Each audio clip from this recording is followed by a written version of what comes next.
મારા માતા પિતા મારા લગ્ન એક એવા માણસ સાથે કરાવવા માંગતા હતા જેની સાથે હું એક દિવસ પણ રહેવા તૈયાર નહોતી. એટલે મેં મારો થેલો ભરી લીધો અને ઘરેથી કોઈને કહ્યા વગર બહાર નીકળી ગઈ. પણ રસ્તામાં એક યુવાને મને પોતાની ગાડીમાં લિફ્ટ આપી અને પછી તેના ઘરે લઈ ગયો. પછી એ રાત્રે મારી સાથે એવું થયું જે સાંભળીને તમે હસવું કે રડવું નક્કી નહીં કરી શકો. તો વાર્તા ખૂબ જ સુંદર છે મિત્રો, પૂરેપૂરી સાંભળજો. તો ચાલો વાર્તાની શરૂઆત કરીએ. એ રાત્રે વરસાદ એવો પડી રહ્યો હતો કે જાણે આકાશનું બધું પાણી એક સાથે ખાલી થઈ રહ્યું હોય. ગામના બસ સ્ટેન્ડ પર એક ઝાંખો બલ્બ ચાલુ હતો અને એની નીચે એક એકલી છોકરી ઊભી હતી. નામ હતું રાધા. સફેદ સાડી પૂરી ભીની થઈ ગઈ હતી. વાવ ખંભા પર ચોટેલા હતા. હાથમાં નાનકડી બેગ હતી અને આંખોમાં ડર અને આંસુ બંને ભોઈ ગયા હતા. ગામથી શહેર જવાની છેલ્લી બસ જતી રહી હતી. હવે સવાર સુધી કોઈ સાધન મળે તેમ નહોતું. ચારે તરફ અંધારું હતું, પાણી હતું અને પવનનો માર ચાલુ હતો. રાધા ધ્રુજી રહી હતી. એ ઠંડીથી નહીં પણ એકલતાથી ધ્રુજતી હતી. અચાનક દૂરથી એક બાઇકની લાઇટ ઝબકી. વરસાદમાં એ પ્રકાશ જાણે કોઈ આશાનું કિરણ બનીને આવ્યો. બાઇક ધીમું પીડ્યું અને એક યુવાન ઉતર્યો. લાંબો ગોળો ચહેરો, ચહેરા પર વરસાદના ટીપા અને આંખોમાં એક અજીબ શાંતિ હતી. તેણે પોતાનો રેઇનકોટ ઉતાર્યો અને રાધાને ઓઢાડી દીધો. આટલી રાત્રે અહીંયા એકલા? શું બસ મળી નથી? રાધા ચોંકી ગઈ. એ અવાજ સાંભળીને એને લાગ્યું જાણે કોઈ પોતાનું જ બોલી રહ્યું હોય. હા, છેલ્લી બસ નીકળી ગઈ. હું શહેર જવાની હતી પણ હવે... એનો અવાજ કાપી ગયો. યુવાને વચ્ચે જ રોકી દીધી. ચાલો હું મૂકી આવું. નામ છે મારું વિક્રમ. રાધા ખચકાય પણ વરસાદે એને કોઈ ચોઈસ ન આપી. એ બાઇક પર બેઠી.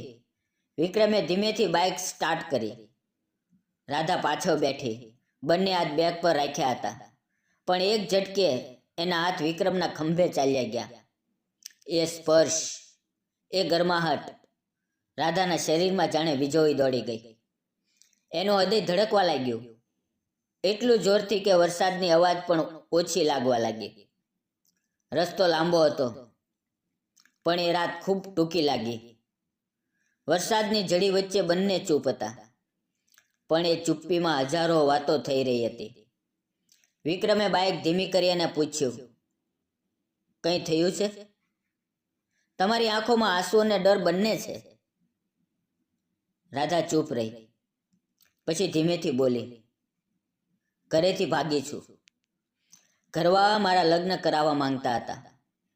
એક એવા માણસ સાથે જેની સાથે હું એક પણ પળ પણ જીવી ન શકું. બસ એક બેગ લઈને નીકળી પડી. ક્યાં જઈ શક એ પણ ખબર નથી. વિક્રમે બાઇક એક મોટા ઝાડ નીચે ઊભી રાખી. વરસાદ હજી પડી રહ્યો હતો. તેણે પોતાનો રેઇનકોટ રાધાને વધુ લપેટી દીધો અને કહ્યું, આજે મારી સાથે ચાલો. મારું ઘર નજીકમાં જ છે. એક રાત માટે. સવારે જ્યારે ઈચ્છો ત્યારે ત્યાં જઈ શકો છો. પણ આજે એકલી નહીં છોડું. રાધા તેની સામે જોઈ રહી. એ આંખોમાં કોઈ ખોટી નજર નહોતી, ફક્ત એક સાચી ચિંતા હતી. એને લાગ્યું જાણે કોઈ પોતાનું જ બોલી રહ્યું હોય. એણે માથું હલાવ્યું. વિક્રમનું ઘર નાનું હતું. માટીની દિવાલો હતી, ટીનની છત હતી, પણ અંદર એક અજીબ ગરમાહટ હતી. તેણે રાધાને ગરમ ચા આપી, જૂની સાડી આપી અને કપડાં બદલવાનું કહ્યું. રાધા બાથરૂમમાં ગઈ અને જ્યારે બહાર આવી ત્યારે વિક્રમ રસોઈમાં ઊભો હતો. ચૂપચાપ ખીચડી બનાવતો હતો. એના હાથની હલનચલન જોઈને રાધાને લાગ્યું કે આ માણસ કંઈક જુદું જ છે. રાતના 2 વાગ્યે બંને સામસામે બેઠા. ખીચડીની વાસ આખા ઘરમાં ફેલાઈ ગઈ હતી. વરસાદ હજી ધાંધલ ધાર પડી રહ્યો હતો. વિક્રમે પૂછ્યું, તમારું નામ? રાધા. રાધા? ખૂબ સુંદર નામ છે અને ખૂબ સુંદર છો તમે. રાધા શરમાઈ ગઈ. વર્ષોથી કોઈએ એને આટલી સાદગીથી સુંદર નહોતું કહ્યું. રાત ઊંડી થતી ગઈ. વિક્રમે ખાટલો રાધાને આપ્યો અને પોતે નીચે જમીન પર સૂઈ ગયો. રાધા ઊંઘી નહીં.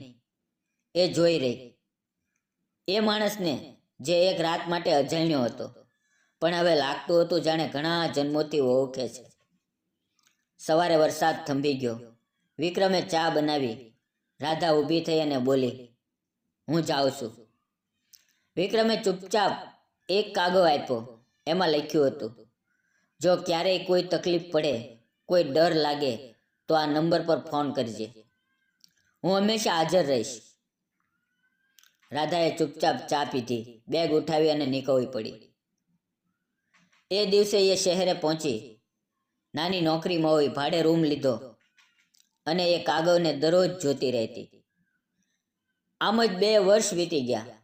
રાધા હવે સારી નોકરી કરતી હતી, પોતાના પગ પર ઊભી હતી, પણ એ કાગળ હજી પર્સમાં હતો.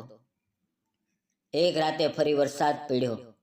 ઘરના લોકોએ તેને શોધી કાઢી. તેને ધમકીઓ આવી એટલે રાધા ડરી ગઈ. રાતના 2 વાગ્યે એણે એ જ નંબર પર ફોન કર્યો. તેના હાથ ધ્રુજતા હતા. ફોન ઉપાડ્યો.